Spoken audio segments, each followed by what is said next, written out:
the Ride With Us podcast, presented by the American Coaster Enthusiasts, the world's largest ride enthusiast organization dedicated to the appreciation, promotion, and preservation of roller coasters around the globe. So please keep your hands and feet inside the podcast at all times as we welcome your host. Hello, enthusiasts! It's your host, Jessica Gardner. A park-wide power outage, climbing inside iconic attractions, behind-the-scenes access most guests never see, and now Ace Coaster Con is only weeks away. That's right, we're talking the cons. Ace Coaster Con 48 in New England is almost here, and registration closes May 26th. So we thought this was the perfect time to look back at Spring Con and then preview everything you need to know before heading east. As always, if there's something specific you are looking to listen to, feel free to check the time codes in our show notes so you can jump to what you're looking for. But I think you're going to want to hear what our guests have to say. Joining me today, returning podcast producer and communications director, Derek Perry. Hi, Derek. Hi, I'm so happy that you're doing this. Can you believe it? Coaster Con is almost here. and I can't believe it. and I'm having withdrawals, like not seeing you two and everybody else from this past weekend.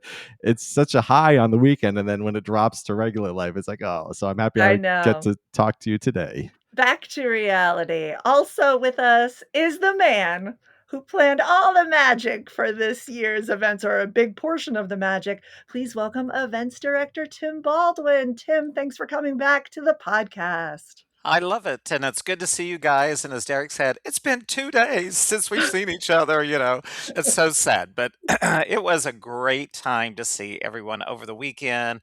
Great enthusiasm and camaraderie from everybody. It was a great time. It really was. For those listening, Ace Spring Con took place this year in Texas and Oklahoma, Oklahoma. Oh wait, I might not be allowed to sing. We don't have the I don't know if we have the rights to that. We'll just say Oklahoma. We visited 2 parks. Some of us hit some more coasters than that, but we visited officially 2 parks over 3 fun-filled days. We went to Six Flags over Texas and Frontier City, and we had an exciting add-on event after at the National Roller Coaster Museum. So Derek and Tim, I was trying to think of one word to describe Spring Con, and the word I kept coming back to was access.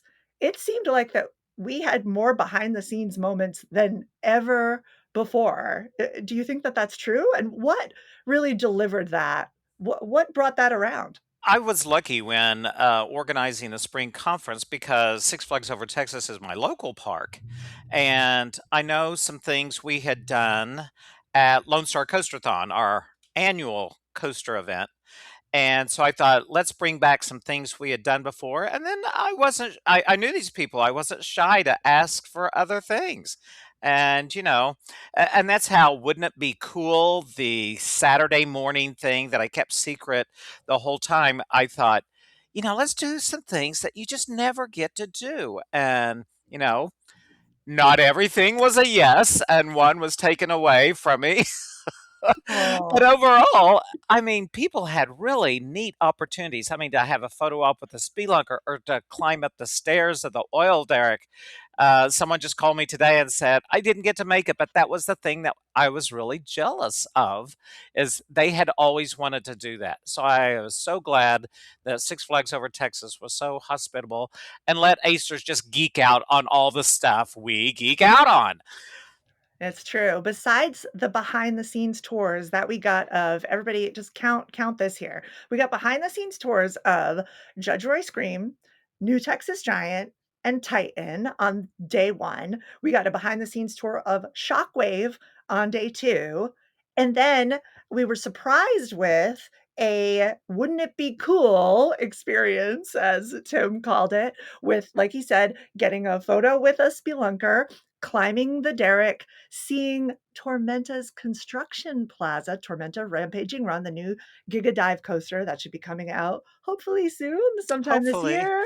And we got in the reservoir on Aquaman Power Wave. I mean, that is an insane amount of experiences. And that's not even counting the exclusive ride time that we got. Derek, what really stood out for you? It was so hard to choose one or a couple of those. I wanted to do everything, and you saw people running from different sides of the park. I loved them all. Seeing Tormenta was so impressive, and they were still working on it, and they were adding to the whole area. And then standing in the Aquaman area, that was awesome. I don't think has anyone ever had that opportunity before. I don't know if they have. And it was funny. My brother Doug, he was prepared to bring his bathing suit. He thought he was going to get into the water. I No. had people come in flip-flops that they thought they were gonna be waiting. It's like, "Are you serious?" But I guess they thought when I said we're going into the reservoir, they figured we're going in the reservoir in the water, but no, it was the bridges. But you got to see the gates and the pumps and all that because when the boats fly over that track, it has 7 seconds to raise the water level before you plunge back down. So they could see the mechanisms that take care of all that up close and personal. Yeah, it was a rare treat. Yeah, it was a great photo op, and to see those gates. Yeah, I didn't understand exactly how it worked until that tour, but when the boat comes back up that final incline, and then there's that quick change of the gates, and the water rushes in, and that creates the huge splash. It was so cool to see that up close in person. And then from there, we ran over to Pirates of Spelunker Cave. I love a dark ride, and I didn't realize that we were actually going to be walking in the dark ride on the side of that boat ride and seeing those awesome characters. So hats off to you. And I was so curious, did you come up with those ideas, or did the park come up with those ideas, or was it collaboration? I would say it was very collaborative, and it was a big ask on my part. But we had done the majority of those with our regional event, you know, the enthusiast event here. But I did ask about the spelunkers. I think they may have tried that a few years ago, that it was a fundraiser, that if you made a donation, you'd get escorted back, and it went to either the NRCMA or a Six Flags Fund. And again, it's been a while, but we haven't been up on the tower in a long time, and I definitely wanted to ask to do that. Tormenta, they actually let us go into an area that I was not expecting because I thought we were going to go back on kind of like a service road near the first inversion, but they had just put in that bull sculpture the day before. I mean, actually, the Friday, our first day of spring conference is when that was installed. So on that Saturday morning, they just took out part of the wall and let us go in. That was my first look in that plaza. So that was Six Flags kind of take on that experience to let us get the sneak peek of it. Yeah, it felt really special to be able to walk there with the bull there, the smiling faces of all of the Six Flags team members who knew how excited we were gonna be to see all of this and to sort of be able to visualize it, because obviously that coaster is so massive, you can't miss it, like, you see it from every For angle miles. of the park. Honestly, pictures do not do Tormenta justice, like, seeing it up close, and not just the drop, the Immelman and that vertical loop, like, everywhere you look, this coaster is just massive, and the second best thing to be able to ride it was, I think, being able to basically get under it and be the first people to really step into this world and kind of see what it's going to look like, and I thought that was just so wonderful. That was definitely a top moment for me of the whole weekend. It just felt like a huge reveal that we were getting as ACE members, and, I just loved that. It made me almost Oh, yay. emotional. So that was cool. Also, so access is the word that comes to mind, but I would be remiss if I did not mention all of the ERT that we got. Day one, listeners, ERT on Batman, Joker, Judge Roy Scream, Mr. Freeze, Texas Sky Screamer. And then at night, we got rides on New Texas Giant, Titan, Sidewinder, and the Dino Off-Road Adventure. Day two, morning ERT on Pandemonium, Aquaman, Runaway Mountain with the lights on. which was like, who how many people have seen that with the lights on? Like that, what a cool Not many. not Yeah, yeah. many. Pirates of Spelunker's Cave and New Texas Giant, and then once again Wait, but then they added Wile E. Coyote that's Canyon Blaster, right. which no longer requires a child. So acers and adults and, everyday guests, if they just want to go and ride, you don't need a child to ride it anymore. And they got that open and added to our morning ERT. So that was a Get bonus. that credit, get that credit. If it rolls, we ride, and we all got it. And then at nighttime the second day, ERT, New Texas Giant, Mine Train, Mini Mine Train, Pirates of Spelunker Cave, and those snacks, those funnel cake fries, those were my dinner. Those were delicious. Great ERT snacks, great ERT. Um, And they had the mocktails, the Texas Giant drop Ooh, mocktail that, I thought it was going to be really sweet and it was a really tart cherry with a sugar rim. And I thought, man, I need about 20 of these, but my sugar level would probably go crazy. But I love those. so Those were fun. great. It's so fun when there's special snacks during ERT, especially the funnel cake fries. That's not something I would think to get myself, but the executive chef himself was behind there making them. He You could was. talk to him and watch him make the fries, and that was so fun. I have to ask how are ERT schedules built? Do we as Acers like suggest what we would like, or does the park have what they would offer? How does that work? Typically, Ace goes in with their mindset. We like to cover all the bases, and the more time you're there. That's why I was wanting 2 full days at Six Flags so we could do, all the coasters at some point.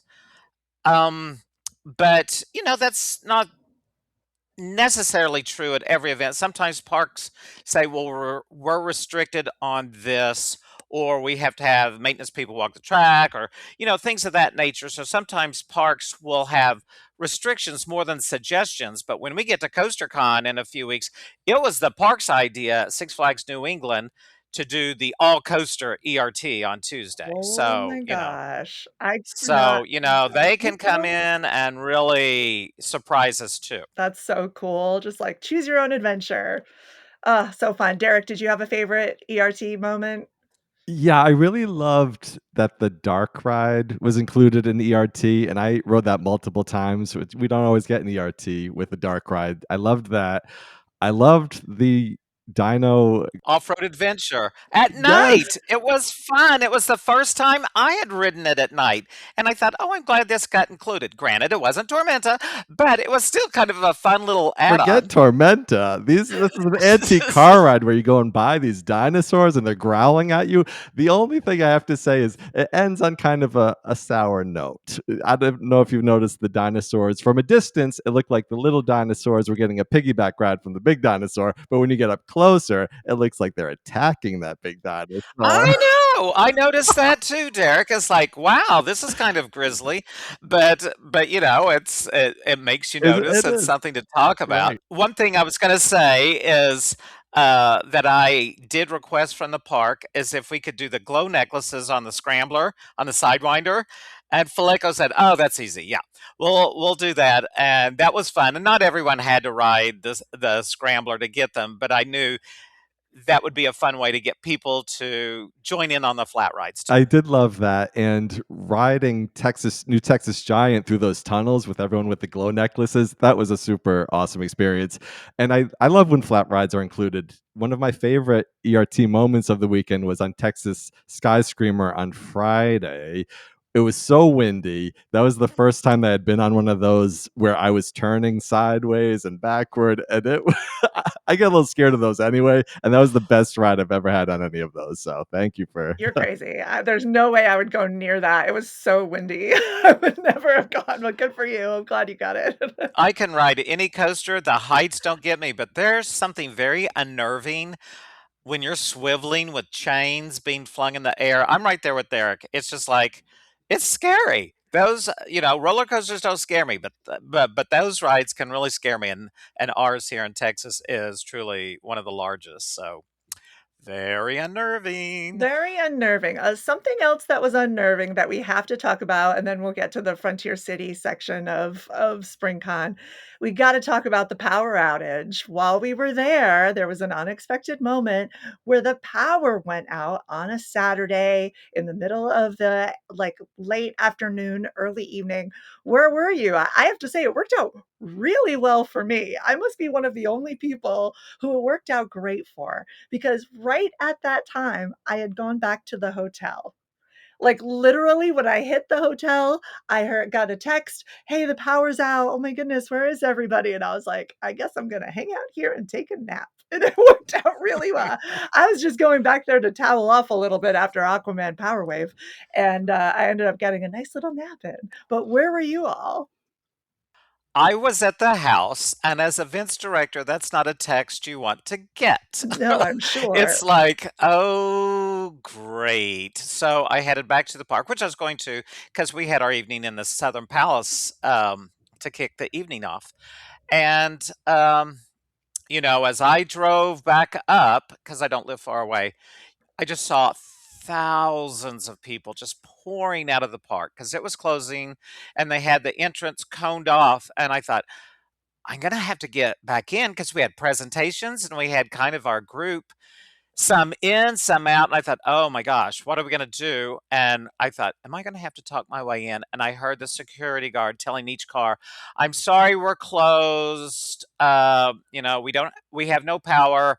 So we're closed unless you're Ace. And I was like, oh, thank heavens, and then so she moved to Cone. I drove in, got back in the park, and I was so appreciative of our members. They were just sitting around and chilling out. It was a time to just hang and socialize and network. And, we were good guests. We really were. We weren't complaining. We were just keeping our fingers crossed and seeing what was going to happen. So that was a story. Not all events come with a story, but that one was. And the park was so, oh, cute isn't the word. Maybe, well, the hospitality was great. And one of the park managers came over and said, um, we have an ice cream shop just down Smith Street around the corner here. If your members want to go get a scoop of ice cream while you're waiting. So everyone lined up for ice cream. And when that happened, we saw the lights in the ice cream shop come back on and everyone cheered. And then I got a call from the team in the Southern Palace says, hey, we've got power. We just need to reset and get our systems online and everything. Give us about 15 minutes. And the text message went out to remind people to come. And it just worked out great. It could have just gone sideways and left on a kind of a bummer note. Like if a thunderstorm comes in and the park has to close. This one is totally different than that. But it all worked out and it was fun. They had to adjust the ERT a little bit, but we got the presentations in the Southern Palace and all the old commercials, and then that performance by all the cast members that hung around like 3 hours just to perform for Ace. The hospitality was just delightful in a moment of crisis. Yeah, I missed the ice cream. We had gone to Peppa Pig theme park to get that coaster, and then Malibu Jacks and Alley Cat. So we were rushing all around. And then I start getting texts saying there's a power outage. As you two know, I help out with the push notifications with the Ace app. So I was like, oh, snap, what's going on? But then people started saying how much fun they were having getting a chance to sit and just talk to people instead of running around to the different coasters and that type of thing. And then, of course, everyone enjoyed the ice cream. And then, like you said, it was time for the big presentation. That was great to see that sneak peek of the 65th anniversary show. Two numbers from it this past weekend. It was very entertaining, and I had a smile on my face the entire time. And I loved It got us energized it again. did, it did. And I loved those retro commercials, and I especially loved that Media Day video of you on New Texas Giant. Do you remember doing that from back in the Oh, day? I I did, and what was funny was they had invited Ace to fill the trains for the media and everything, and it was like 4 in the morning. And then I went to the restroom and then came back and they said, Tim, they're calling you up to the station. I go, why? It's like, I don't know. And so I went up there and they just said, we want you to ride with some reporters. It's like, okay. And I think I did it for about 5 hours. Wow. And by the end, I was losing my voice because I was screaming alongside the reporters and everything. And that clip I happened to have, and it was really fun because that reporter, she was hysterical. She was just like ignoring everyone in the studio. It's like, we're going for round two, and send us again. And she was just a lot of fun. So I was glad we could insert that one. It was There was a little bit of daylight when that one was filmed, so you could see a little bit of it. But some of them were just truly dark. We started it very, very early. Yeah, Tim, if you remember, I was talking to you. I would love to be able to get the footage that you put together, that you worked so hard to put together, of all those past events, and Ace in the media and things like that, and put them up on our Ace YouTube channel. So Yes, we'll we're we'll work working on on that, it. and yeah, I'll get I that to think you. our members would love to see all of that for sure. Let's move on. Six Flags Over Texas was a great time, even with the power outage. Just honestly, it's just such a fun couple of days. And then, oh, and I should mention, I also got to go to Traders Village to ride Prairie Screamer. What a great coaster! It And what a is. really unique area. It's a flea market, but they have that ride area, Prairie Playland, in the middle of Traders Village in the center. And that ride comes from closer to your stomping grounds, with its roots in California. When that was coming my way, I'd ridden it in California, and Scandia. it's like, this is from Scandia. It's a screamer. It's like, oh my gosh, you're kidding. I thought, typically a place like that would get a small children's coaster, which would be fine, but to get one of Myler's biggest coasters right there in the middle, that was a coup, and I can walk to it from my house, so who couldn't love that? It's so fun, and that flea market, I think I could be there for a whole other weekend and still not see all of it. I don't even know if it classifies as a flea market. It was like a whole other world. Anything that you could possibly want. Wow, what a really fun And experience. don't need, but you buy it anyway. Probably true. And Derek, you got to go to, you said Peppa Pig and Malibu Jacks and got some extra credits there? Oh yeah, it was so much fun. There's so many coasters around that area, and then Universal Kids Resort will be there next time. So fun. But yeah, I remember riding Prairie Screamer when it was in Ontario, California, at Scandia. And Tim, how would you describe that ride? Well, apparently, it was surprising some people when I called it a kick ride on the stage at the Southern Palace, but it is. I know tall people don't fit in those cars as easily as just your average Joe, but I mean, there's a lot of airtime from the front to the back. It's just really a solid ride for a place like that. They have mm, probably 13, 15 rides there, and to have a coaster with that amount of thrill is really a coup for a flea market. It's really great. So awesome. I really, really liked that coaster. That was surprisingly punchy and fun, and yeah, I would have had, multiple rides on it, but I needed to get back to Six Flags Over Texas, and then the next day, day 3, drove 3.5 hours. Uh, there was a little unofficial Ace event at a Buc-ee's. I missed that.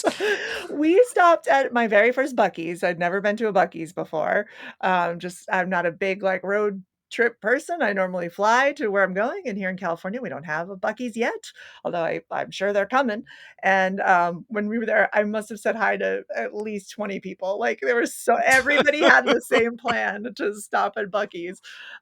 So unofficial Ace event at Buc-ee's was really fun. Grabbed some things and then did our second one on the way out. But anyway, made it to Frontier City in record time. Had a great a great Tex-Mex lunch in the middle of Wildcat. Like what? I mean, what a cool experience. Tell me about, you were saying that this is brand new, right? Yes, we were the very first group in that. In fact, it was built, like, finished probably the week before, and Zach told me Like the that, president of the park. Yeah. yeah, the park manager, he said, we have such a great carpenter team here that one of his carpenters built all the picnic tables the week before himself. Wow. And it's not like they just ordered them and they got shipped in. That the park built the picnic tables for us. And you're right, it's situated between the first drop and the final splashdown. And lunch was great, and it was just It was just special because Ace was the reason that pavilion was there. During the negotiations with the park, my early conversations with Zach, I said, we're doing behind the scenes things at Six Flags. Maybe there's some things we can do at Frontier City too. And he goes, gosh, I don't know. And I said, well, can you let us in to get us pictures of the first drop of Wildcat? And it's like, well, it's kind of a restricted area. And I just wanted to point out we were going in all sorts of restricted areas at Six Flags, but he calls back like a day or two later and says, has Ace ever eaten inside a roller coaster, had a meal? And I go, well, I don't know. It's like, I've got this idea. I can build this pavilion for $25,000. And it's like, Zach, we cannot pay for that. It's like, no, no, no, no, no, no.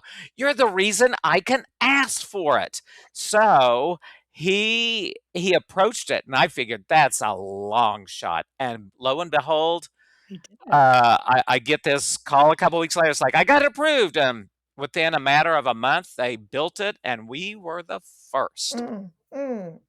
Access VIP. That's the name of the game when it comes to Ace and Tim Baldwin. Whoop, whoop, whoop. You did it. Well, to me, I like your word access. The first half of the conference was all about access.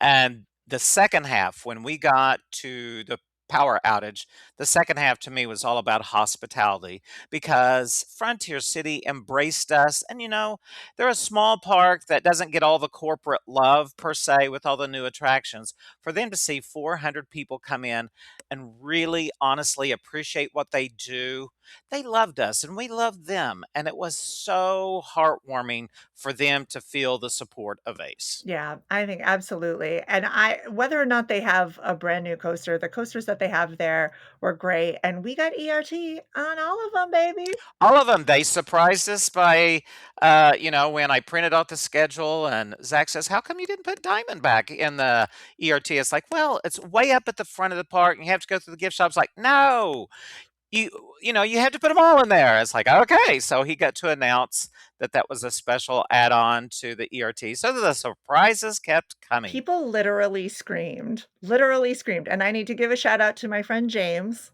who got 34 rides on Diamondback. Go James. That must be a Go record. James.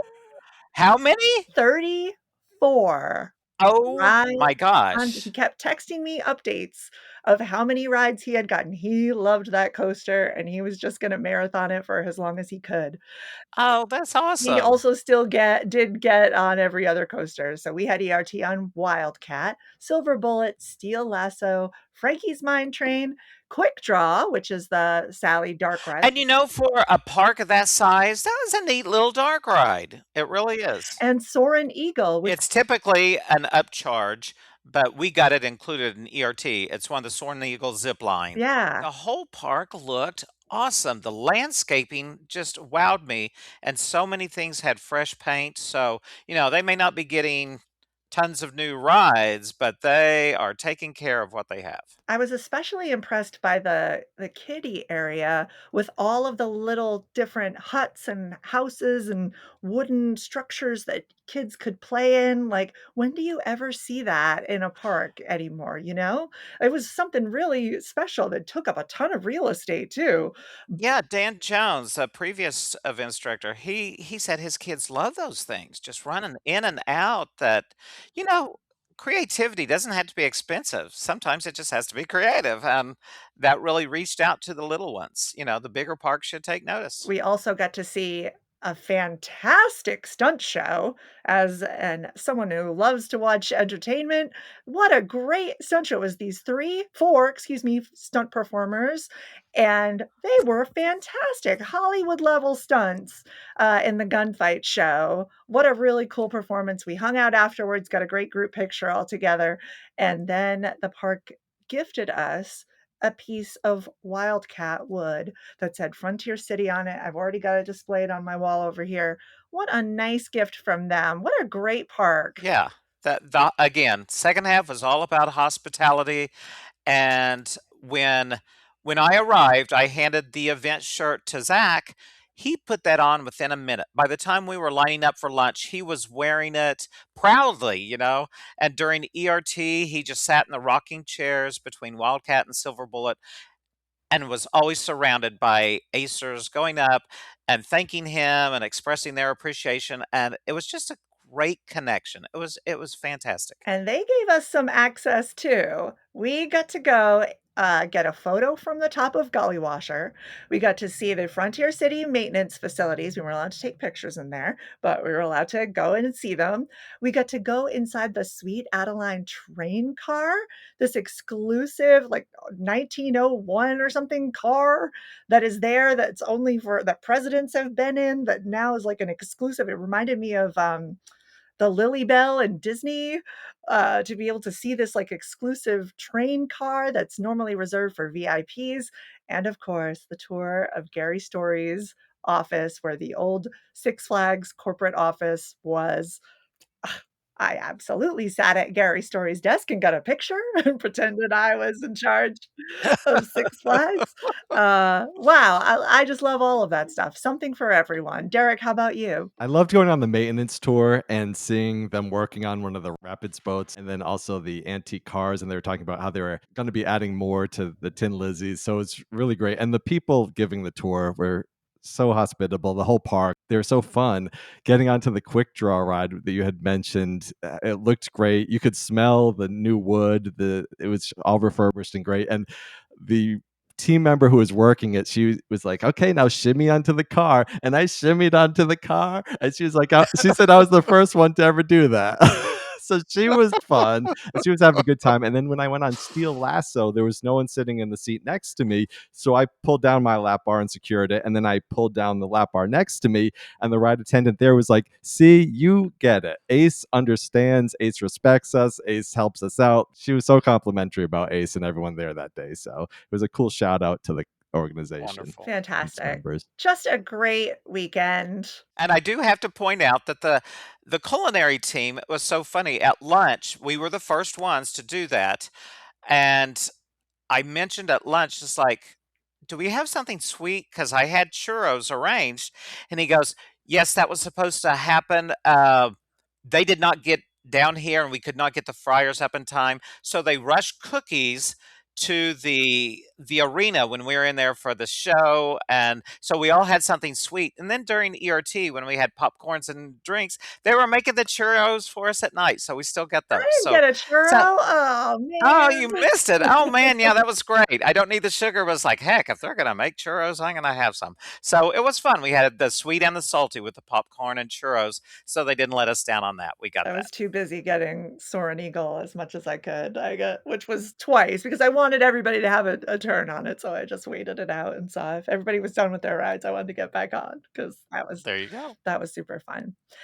Great event, both 2 amazing parks, and then on day 4 was the post-con event at the National Roller Coaster Museum and Archive, about a 6-hour drive away, and And the windiest drive oh ever. my gosh, where the And yes, I saw a yeah. tumbleweed down the highway. It was truly West The Texas. wind came sweeping down the plain as we left Oklahoma.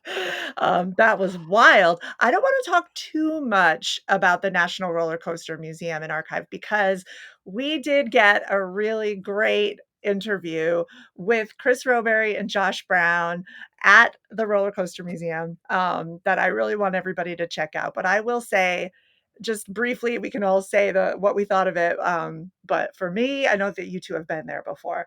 My first time there, I was in my happy place. Literally, I feel I could live there. That is my I love vintage and history and roller It's the sensory overload of IAPA Expo, but in reverse, to where IAPA Expo is everything that's new. This is everything that's historic. And you're just like, oh, wow, I did that. Oh, wow. Oh, wow.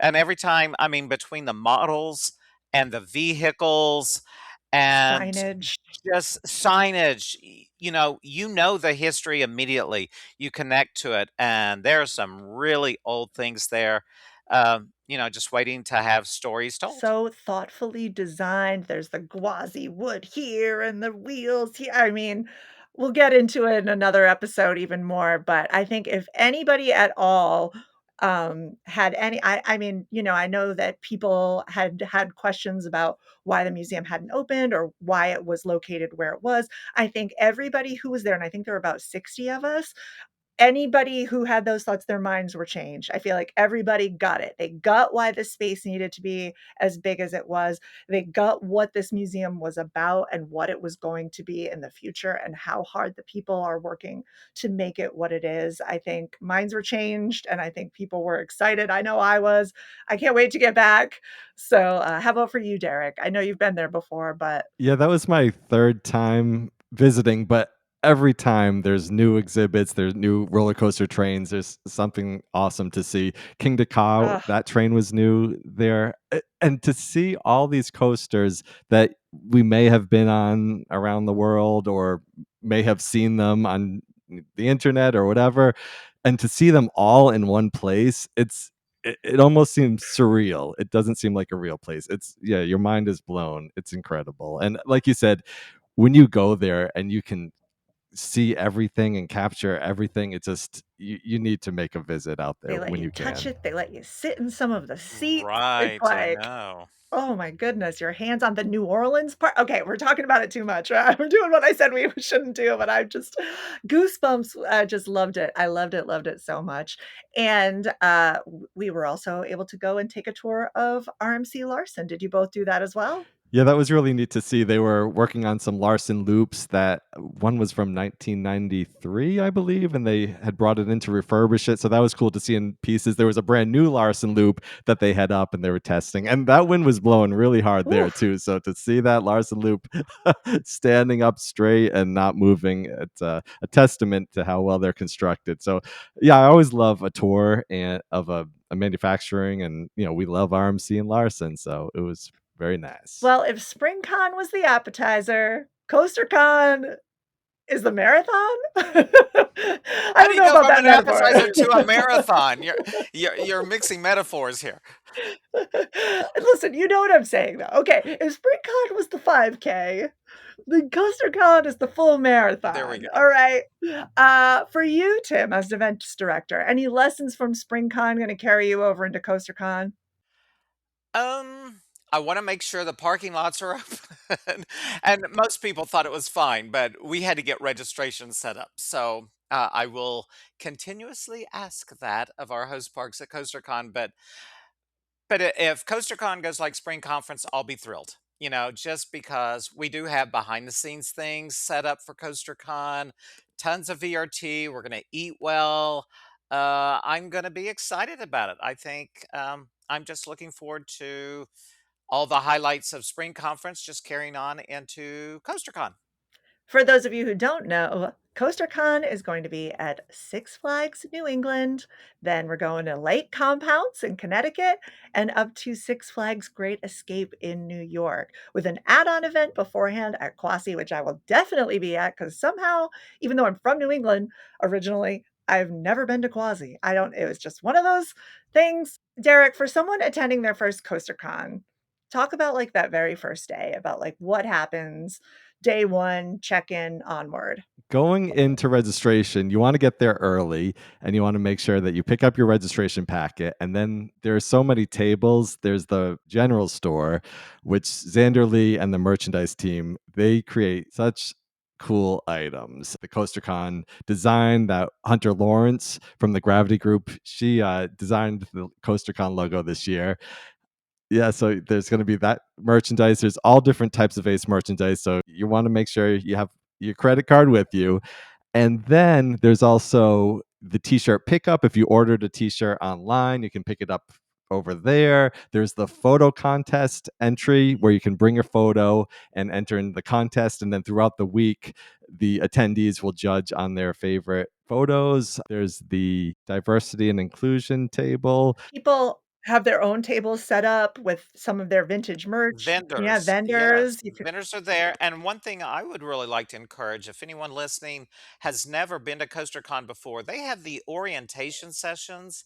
So, to help kind of guide you through your first time experience because it can be overwhelming and those little sessions kind of give you the sense of what you can do and tailor it to your own interest and needs and not feel like you have to do absolutely every single thing every second. Oh yeah, Adam Napotnik and Bill Linkenheimer, they put on an Ace Digital event a couple weeks ago that was for first time attendees, and it gave us a taste of what to expect on during the Sunday morning. And they were saying that it's also a great place to meet other attendees who are going to CoasterCon for the first time, so you can make a new friend and riding buddy on that first morning. There's also the Midway Olympics signups during registration, and for those of you who don't know what that is, you get this a team together, and then you compete against other teams playing the Midway games at the park, and it's the most fun you might have all week long. It really is. Like, if you've ever looked at those Midway Carnival games and thought to myself, like, "I wanna play,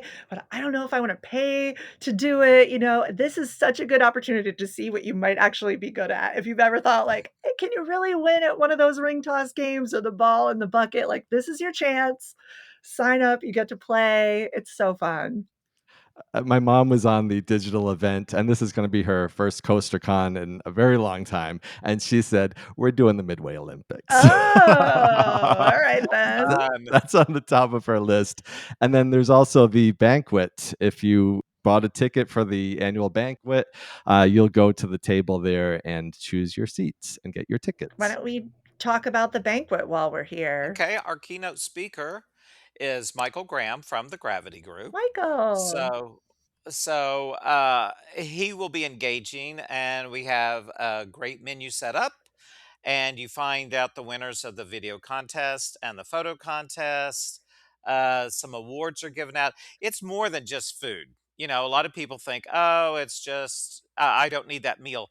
The meal is delicious, but you go for the specialness of the night, the speakers, and there's a great auction of some really neat items that people donate.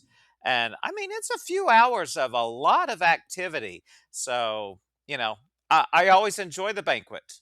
I really do. It just kind of is what makes the convention unique. Yes, it's the grand finale of the banquet this week. It's on Friday night, correct?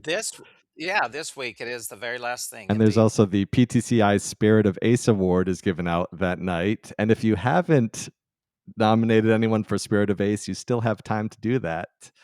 So it's someone who has contributed a lot to the club and has the Spirit of Ace. You can send your emails to Janine Rebbe at PTCI. Awesome. Oh, yeah, who won that last year? Who was that? Was that Sherry someone? Armstrong. Oh, Sherry, we We love love Sherry. Sherry. We love her so much. We do. So, one thing I wanna talk about that I feel like you kind of touched on a little bit, Tim, but something that was really overwhelming to me my first time was, a little mistake that I made, which was not getting enough sleep,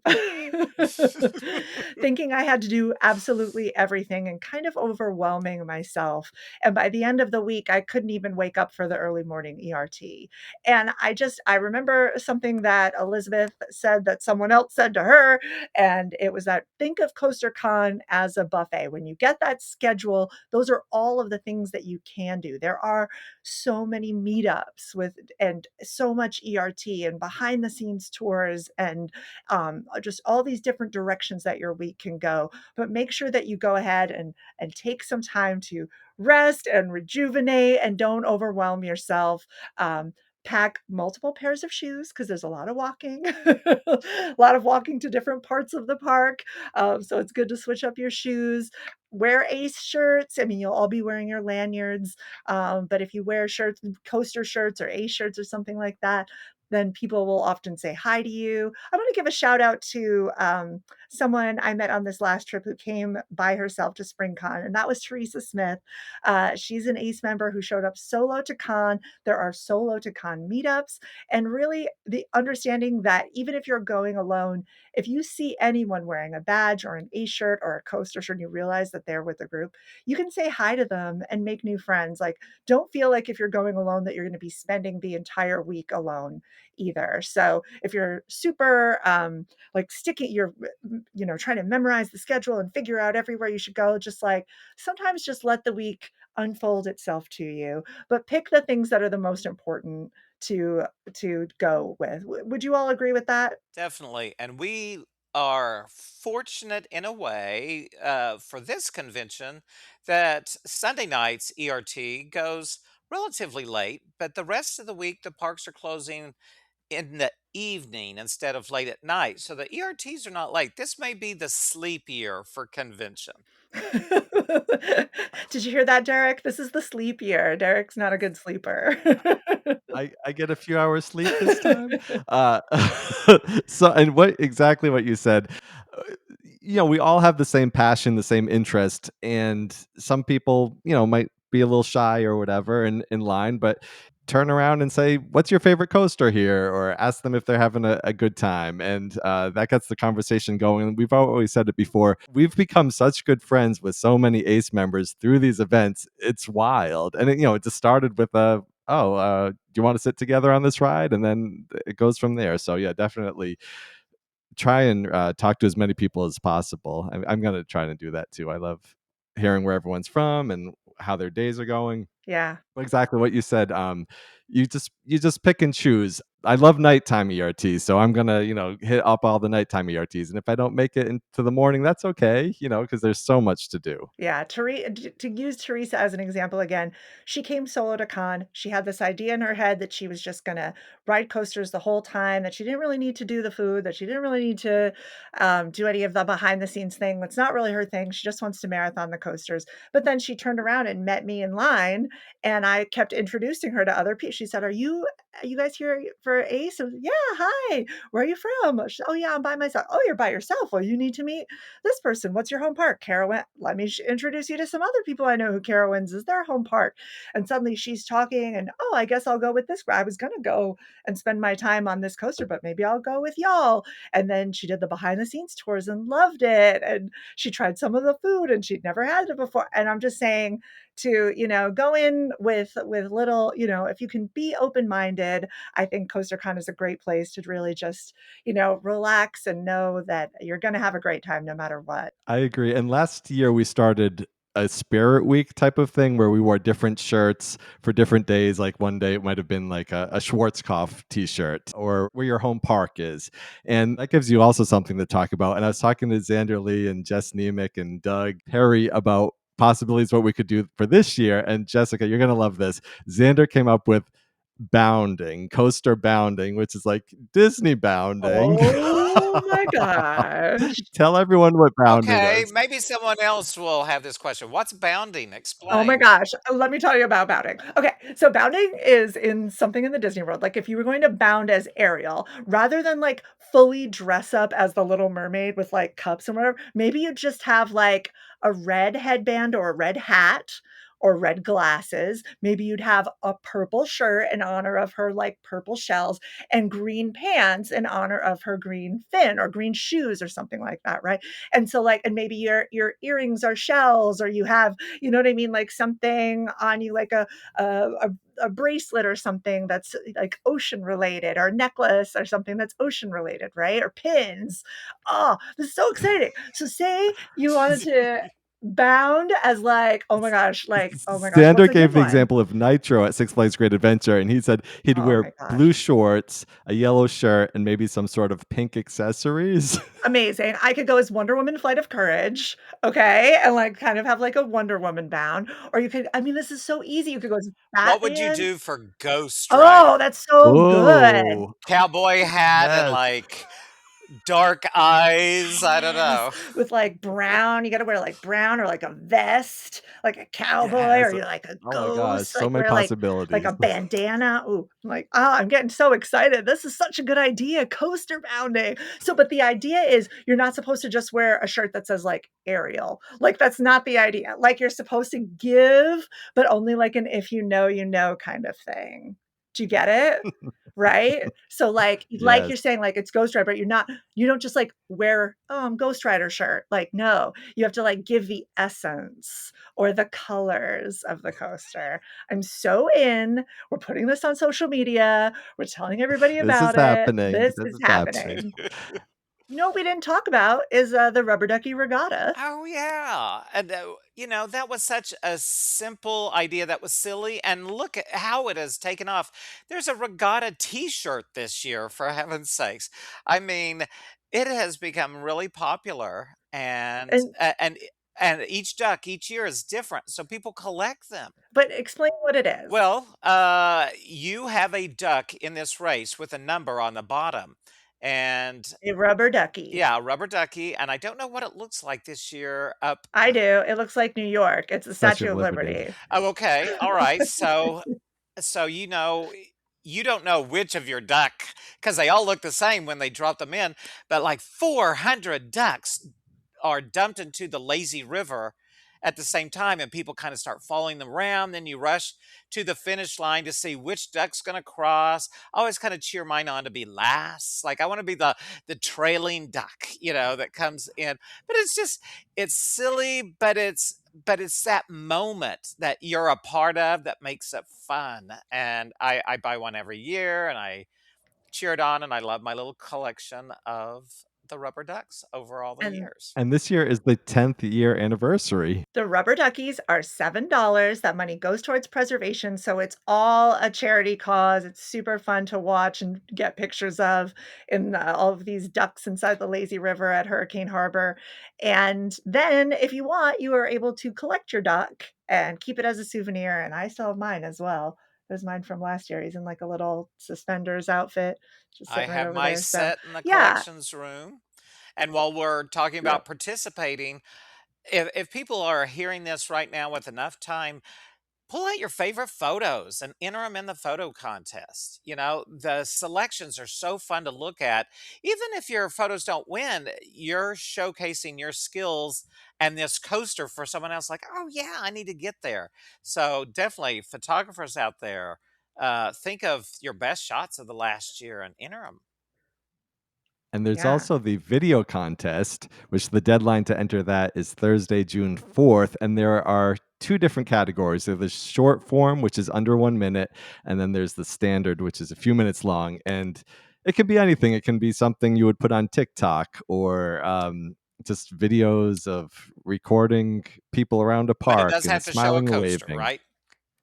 It does have to show a coaster, and it can't be any POV. That's the only real rule. It can't be any POV footage. But besides that, there have been such creative ones in the past, and that is also a highlight of the week. You definitely want to go to the video contest and check out all the videos and vote. And we can find that on the website, right? Yes, coastercon.com.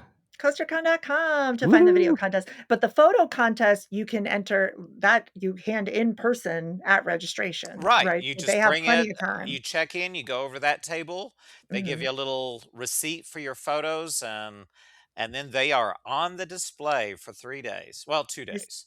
this year, there is a new rule. No AI is allowed in any of it. So good to know for that. If you were wondering, "Ooh, maybe I'll just throw something through the chat." And if you aren't attending CoasterCon, you can send them in by mail by May Oh, good to 31st. know. Okay, cool. So you can enter even if you're not going to CoasterCon. And no one's names are on it, so nobody knows whose photos belong to who. So it's very fair. And I love going and looking at all of the photos. That's also one of my favorite parts. And then finally, something that I think not everybody always talks about as part of what something that they're looking forward to at CoasterCon, but something that's really important to our club is the business meeting, which happens during CoasterCon every year. Our executive committee meets, and they meet throughout the year multiple times. Derek, actually, will you talk about this? You're a member of the executive committee, so maybe you can speak a little better on it than I am. The executive committee meets throughout the year multiple times, but this is the one, and those minutes are available to our entire membership. But we'd have one business meeting a year that is open to all of the members, and it's during CoasterCon. Right. So the four elected officials, president, vice president, secretary, and treasurer, plus the appointed members of the executive committee meet 3 times a year, one usually in October, one in March, and then during CoasterCon week. So there's one meeting at the beginning of the week, which is just the executive committee. And then during Tuesday's activities, we have the business meeting where everyone is welcome. And even if you're not registered for CoasterCon and you're an ACE member, you can still come into the park and go to the business meeting. And we welcome everyone there. And usually, if you do attend, you get a little a little something to take home with you, is a little incentive. And each member of the executive committee gets to get up and give a little recap of what has gone on since last year, and also answer some questions that anyone has. And it's usually how long? 5 hours. 9 hours. It just feels Sometimes it that feels way, like that when there's coasters to but ride I for Each do have sure. an, hour. let me pull up the It's schedule. from 2 to 3:30 this year. Yes, it's only 90 minutes, and we do like, you have a chance to approach the microphone and ask the directors and the officers specific questions. If people can be brief with that, we can get a lot of people up. But it's really a chance to offer suggestions or feedback to the executive committee. Right. We are a charity organization. And so we do have to handle some things in a business manner. And if that is something that interests you, which it does to me, I like to sometimes let my voice be heard. Of course, the executive committee is open to messages and feedback throughout the year. You can always email. You don't have to wait for this once a year opportunity. Derek, what do you know that email? Feel free to email questions@aceonline.org anytime, anything you want answered, and we'll get that to the correct person. But yeah, like you said, the meeting is an opportunity to learn more about ACE and how it's run. I really had no idea how ACE was run before I started going to the business meetings, and I've definitely learned a lot. And there's some fun moments, and you get some air conditioning, so it's a good time. Yeah, it's usually in the theater, everybody sits, like I said, there's microphones, and yeah, so hopefully some years there's good vibes and some years it gets a little heated, but either way, it's an opportunity for everybody to speak their minds and to hear a little bit more, maybe be inspired to volunteer and be part of the executive committee in the future. So, I am a fan of going. And this year is a particularly important year because it's also an election year for the American coaster enthusiasts. And we will be, and the people running for president, vice president, secretary, and treasurer, I believe, all get to be on stage this year. Is that correct? That is correct. They get to present their platforms and answer any questions from the audience, about what they believe in for the club. Very important. Those platforms are currently available on the website as well. If you go to Ace Elections on ridewithace.com on our website, right? Yep, ridewithace.com Yep. slash elections. Yep. Mhm. Slash elections. Thank you so much. And so that you can already read those platforms and see who's running and see what people are what they want to say about their position that they are running for. And yeah, you'll be able to vote later in the year. So very important to come to that and ask questions if you have them. So this year there are 9 people running for offices, which is great that we have multiple candidates for each position. And this year voting goes from June 15th until July 15th. So make sure you vote. We're going to ride the vote, Ride and the vote instead of rock the vote. Is that what that was? I got it. that's what we're doing in 2026. We have an election every 2 years. Last 2 years ago there wasn't an election because everyone ran unopposed, but this year it's going to be fun to hear everyone's platforms at Yeah, it sure CoasterCon. is. And it's great to see so many people step forward, even if they don't win, that, they're putting their time and energy for the club, and that's admirable. I agree. Looking forward, after CoasterCon, we have yet another con coming up, Preservation Con. I know we don't know too many of the details of that yet, but Tim, can you tell us what we already know? Well, the Preservation Conference takes place in the Northwest. So, it's really one that people can kind of put together the way they want. We have two main host parks. We have Wild Waves that is experiencing is not the word I'd like to use, but it's their last year. So, if you've never been to this park, this is your chance to get there. So get out to Wild Waves and Oaks Park, which is a very historic park, more than 100 years old. So, two really neat parks there. The day before, we have an add on at Enchanted Forest. Truly charming. Absolutely charming. So we made that an add-on because it's on a Thursday, and typically our conferences are over the weekend. And if people couldn't take off the time from work, we didn't want them to have to pay. But I think the majority of attendees will go if they're going out there. But just to be respectful of the people who can't take that much time off work, that's an add on. And then there are 4 fairs going on in the area.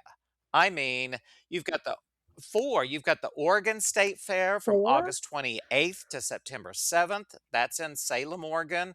You've got the Evergreen State Fair from August 27th to September 7th in Monroe, Washington. Mere miles from Wild Ways, you've got the Western Washington Fair at Puyallup. And I don't have the dates in front of me, but it's open while we're there. And they have the historic Ace uh, roller coaster landmark. Oh, very, very classic. And then it's rare that that fair overlaps with the PNE up in Vancouver, Canada. But you've got coaster up there too, and that is a gem. So we did reach out to the fairs. They said they could not accommodate ACE members any exclusivity while the fairs were going on, and that was disappointing. But it is well worth your time to seek out these fairs and get some more credits, particularly those 2 very historic woodies. I've never been to any of those fairs, so I definitely wanna add those on for sure. I am familiar with Wild Waves. I'm so sad Wild Waves is closing, and if you're listening, this might be your last chance to get there. So super important to go and check out the dates for a preservation conference and see if you can join us. Registration is not open yet, but registration, right?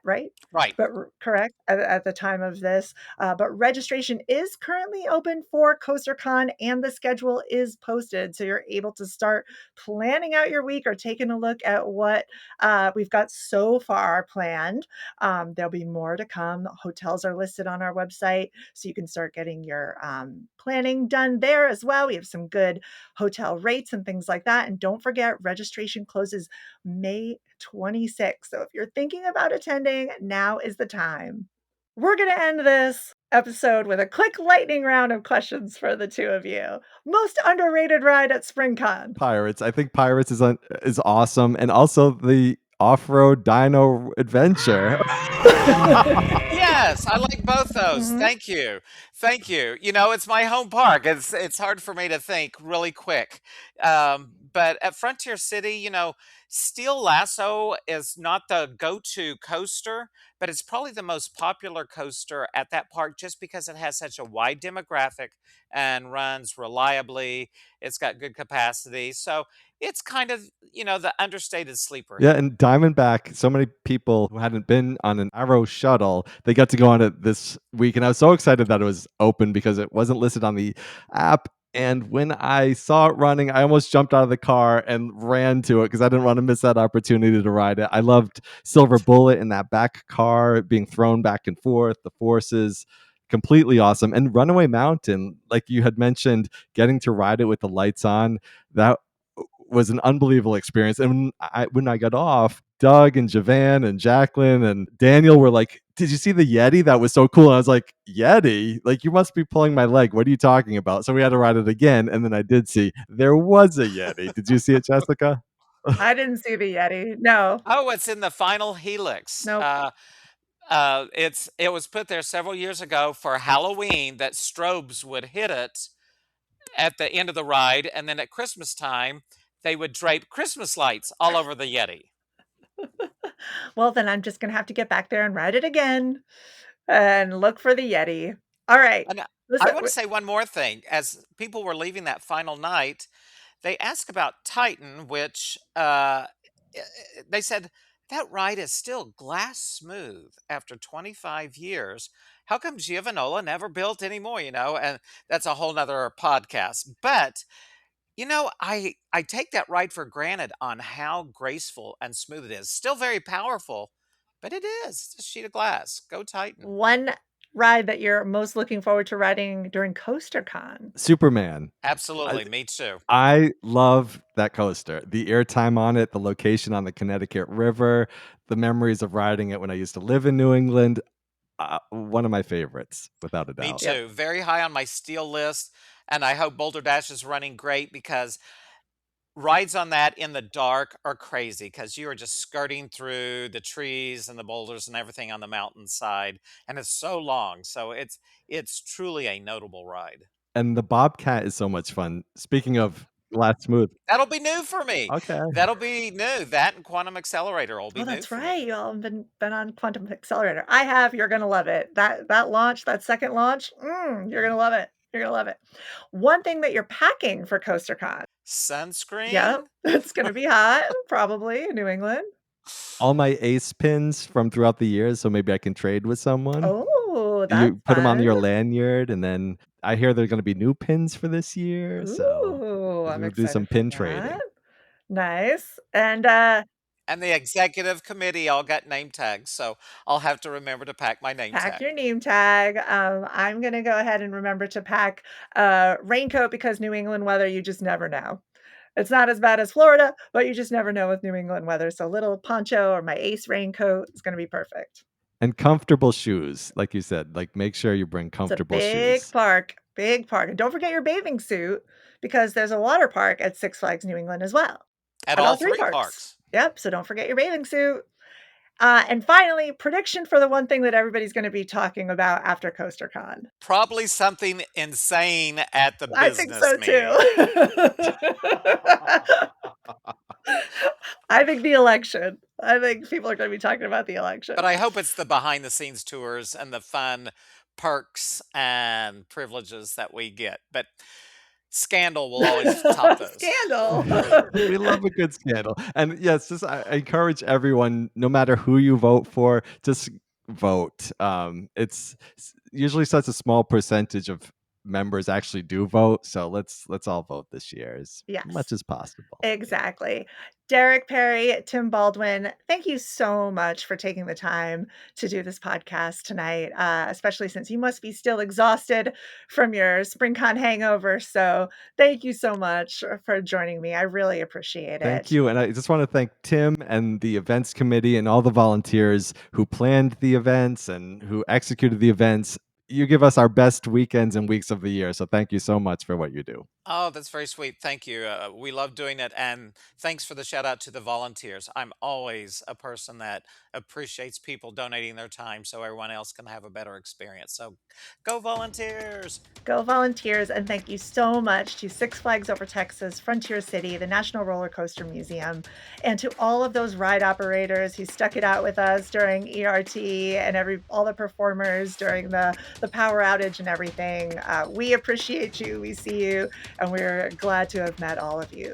To everyone listening, thank you so much for listening. And remember that beyond the cons, there are so many ACE events this summer and fall. And we don't want you to miss the registration for any of them, especially if you're listening to SpringCon now and you're like, oh, I wish I had gone. So make sure you are consistently checking the website, ridewithace.com, under the events calendar, but also you can follow ACE everywhere you consume your social media. I really hope you enjoyed this episode and it was helpful to you. If you haven't already, we would love it if you would subscribe to the podcast, give us 5 stars if you can, rate and review. And thanks to those of you who said that you listened to the podcast when you saw me in person at SpringCon. I appreciate you. I give you a high five. Thanks for saying hi to us. And if you have any questions, comments, or podcast episode pitches for us, please reach out to podcast@aceonline.org. Thanks for listening. Hope you get to ride a coaster today. Ride With Us is produced by the American Coaster Enthusiasts, a registered 501c3 organization. And we will see you at the parks.